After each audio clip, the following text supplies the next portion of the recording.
Have you ever walked deep into a forest and felt watched, not by a threat, but by a presence so gentle, so graceful, that it felt like the wind itself was listening? Perhaps you were not imagining things. Perhaps you had wandered into the realm of the Kinnari, across the sacred forests of Southeast Asia and the poetic verses of Buddhist scripture. One mysterious being keeps returning, the Kinnari. She is depicted with the body of a graceful woman and the wings or lower half of a celestial bird, neither fully human nor entirely divine. She moves between the worlds with ease. Her dance is said to calm tempests. Her song can heal grief. Her gaze carries the stillness of meditation itself. But who is she, and why does she appear so often at the edges of sacred space? The Kinnari is no ordinary angelic figure. She is not here to punish or reward. She is a reflection of something much deeper in our spiritual journey, the quality of gentle awareness, the power of compassionate presence, and the sacred role of beauty in awakening. In today's video, we will walk slowly with Kinnari through the forest of Buddhist imagination. We will listen to her song, explore her symbolism, and understand how this mythic being continues to inspire not just art and folklore, but the very path to inner stillness. Because in a world that often shouts, the most sacred truths still arrive on wings in silence. If we were to draw the spirit of Kinnari in just 3 words, they would be grace, duality, and awakening. But Kinnari is more than a poetic image. She is a living presence within the spiritual symbols of Buddhist tradition, especially within Theravada and Mahayana cultures of Southeast Asia. Let us first consider her form, half woman, half bird. This dual nature is not meant to imply confusion or chaos, but harmony. In Buddhist thought, form and emptiness, body and spirit, samsara and nirvana, all are interdependent. Kinnari physically expresses this union. Her human torso represents mindfulness and sentience. Her bird-like wings, or legs, represent transcendence and liberation. In many Southeast Asian texts and temple murals, Kinnari is depicted not as a lone figure, but as part of a greater celestial race known as Kinnaras and Kinnaris, beings who dwell at the foot of Mount Kailash or in Himavanta, the mythical forest of purity and awakening. Their voices are music. Their movements are meditation. They live not in conflict, but in harmony with nature. In this way, Kinnari reflects one of the most central concepts in Buddhism, the middle way. Just as she is neither fully bound to the earth nor entirely separate from it, she reminds us that true wisdom does not come from extremism, but balance. Her wings do not pull her away from the world, but carry her through it with gentleness. Now, in her song, Buddhist legends often speak of her voice as healing, transcendent, and calming. This is no accident. The ancient path of liberation has always been lined with sound. Mantras, sutras, chants. The voice in Buddhist thought is a tool for both communication and liberation. The Kinnari song reflects the power of right speech, one of the noble eightfold path elements.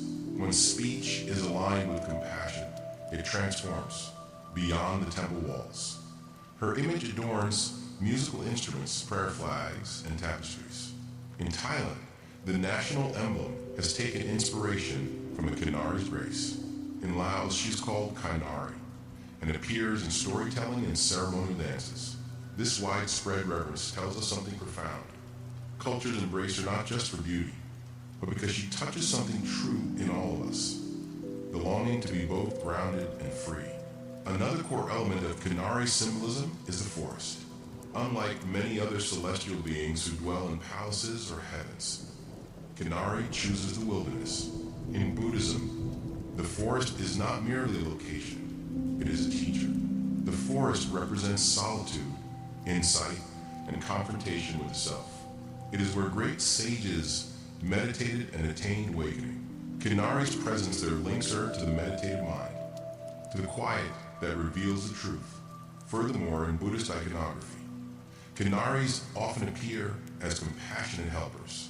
In Jataka tales, the past life stories of the Buddha, there is a famous story where a prince falls in love with a Kinnari named Manoram. Their story is not one of conquest, but of devotion, sacrifice, and understanding across different worlds. This tale reminds us that love guided by virtue can bridge even the most celestial gaps. Finally, let us not overlook the feminine symbolism of Kinnari. In a tradition often portrayed as male-dominated, the presence of such divine feminine symbols is a balm. Kinnari represents the sacred feminine, not as weaker or lesser, but as equally essential to the spiritual journey. Her form is soft, but her message is strong. Compassion is power. Gentleness is strength. In all these layers, form, song, dance, habitat. Kinnari remains a luminous thread in the Buddhist tapestry. She does not roar like a lion or conquer like a warrior. She whispers, she glides, and in doing so, she leads us closer to our own awakened heart. To understand Kinnari on a spiritual level is to open our hearts to the beauty of presence, the healing power of compassion, and the sacredness of balance. Kinnari is more than myth. She is a mirror to our inner life. The forest in which she lives is a sacred metaphor for the mind, not the mind of clutter and overthinking, but the quiet mind, the mind at rest. In Buddhist meditation traditions, the forest is symbolic of retreat, a place where we remove ourselves from noise, desire, distraction, and come face to face with the self. Kinnari, moving gracefully through that forest, becomes the embodiment of what arises in silence, insight. She teaches that the awakened mind is not aggressive. It doesn't strive. It listens. It breathes. Her flight is effortless because it does not fight the wind. It follows it. In our daily lives, we are pulled in countless directions: career, family, news, social media. Our spiritual longing is often buried under layers of urgency. But when we allow space for stillness, something beautiful arises. Kinnari's wings remind us of this space. She does not rush, but moves with intention. Her every gesture is aligned with meaning. She invites us to ask, what would it look like to move through my own life with the grace of Kinnari? What if my thoughts were as gentle as her song? What if my actions carried the same compassion? There is deep feminine wisdom here, not defined by gender, but by essence. In Buddhist practice, qualities such as patience, loving kindness, nurturing, and intuitive knowing are often linked to the sacred feminine. Kinnari is the guardian of these qualities. She reminds us that softness is not weakness, that tenderness is a force of transformation. In relationships, Kinnari encourages us to listen deeply. Her song is not to overpower, but to harmonize. In times of grief, she teaches us that beauty is still present.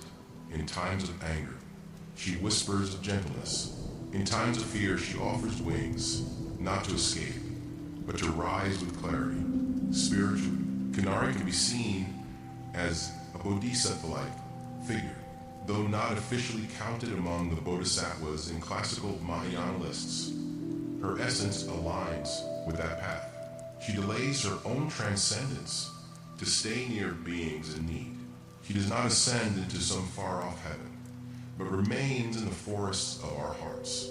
Imagine this. Every time you pause before speaking harshly, every time you choose stillness over reaction, every time you offer compassion instead of judgment, you are walking with Kinnari. You are echoing her flight. In Buddhist practice, this reflection becomes even more potent when paired with meditation.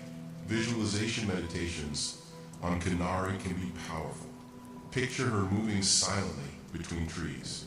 Hear her song echo in your breath. Allow her presence to remind you that spiritual progress is not loud or flashy. It is gentle, subtle, transformative. In modern life, especially in the West, spirituality is often measured by results. How fast can I change? How much can I achieve? How enlightened can I become? Kinnari counters that drive. She teaches that awakening is not a sprint. It is a dance, one that flows with time, with seasons, with nature. There is another element of Kinnari worth considering: the balance between the seen and unseen. Her bird form allows her to soar, to rise above worldly concerns. Her human form roots her in compassion, in connection. She is the bridge between realms. We two are such bridges. We walk with one foot in the sacred, one in the mundane. When we honor the sacred feminine within us, regardless of our identity, we reawaken a forgotten harmony. We remember that to be spiritual is not to abandon the world, but to walk through it with grace. So let us return again and again to the forest within. Let us let Kinnari lead. Let her wings become our breath. Let her song become our prayer. And in doing so, may we remember, beauty is not decoration. It is revelation. Kinnari is not outside of us. She is waiting, just behind the noise, in the quiet clearing of our soul. As our journey with Kinnari draws to a close, we pause, not to end the story, but to honor the sacred stillness it has stirred within us. Because like all true teachings in the Dharma, the lesson of Kinnari is not something we hear once and leave behind. It is a living presence that returns again and again, each time we enter the forest of ourselves. In the heart of her myth lies a gift, the realization that awakening does not always roar like a lion or strike like lightning. Sometimes it glides quietly through the trees. It sings, it listens, it waits. Kinnari's wings are not weapons. Her beauty is not vanity. Her grace is not performance. Each of these is a path of Dharma gate for those who seek to walk softly, love deeply, and live with intention. Perhaps today you felt that soft invitation. Maybe something in your heart stirred. If so, hold it gently. Let it grow. Let it become your own song. And remember, the teachings of Kinnari are not separate from our world. They are here now in the way you breathe before responding, in the moment you choose empathy instead of reaction, in the times you walk through nature not to conquer it, but to commune with it, in the courage it takes to live beautifully in a world that can be harsh. Let this be your takeaway. Gentleness is not passive, it is revolutionary. It transforms not by force, but by resonance. And in this way, Kinnari remains with us, not as myth, but as mindfulness. If this video has moved you, taught you something new, or simply offered a moment of peace, I invite you to share that experience with others. Leave a comment below. What does Kinnari mean to you? Have you ever felt her presence in nature and art, or in your own inner stillness? Like this video to support our journey of Dharma storytelling. Subscribe if you wish to receive more teachings rooted in the beauty of Buddhist wisdom and myth, and share it with those you love. Because the forest grows more sacred when more hearts walk through it together. May the song of Kinnari echo in your breath. May her wings guide you through shadow and light. May you walk gently, speak kindly, live fully, and above all may you never forget, the forest is always waiting, and so is the grace within you. Until next time, be well, be free, and let your life become the gentle dance of the Dharma, with Metta, your Dharma companion,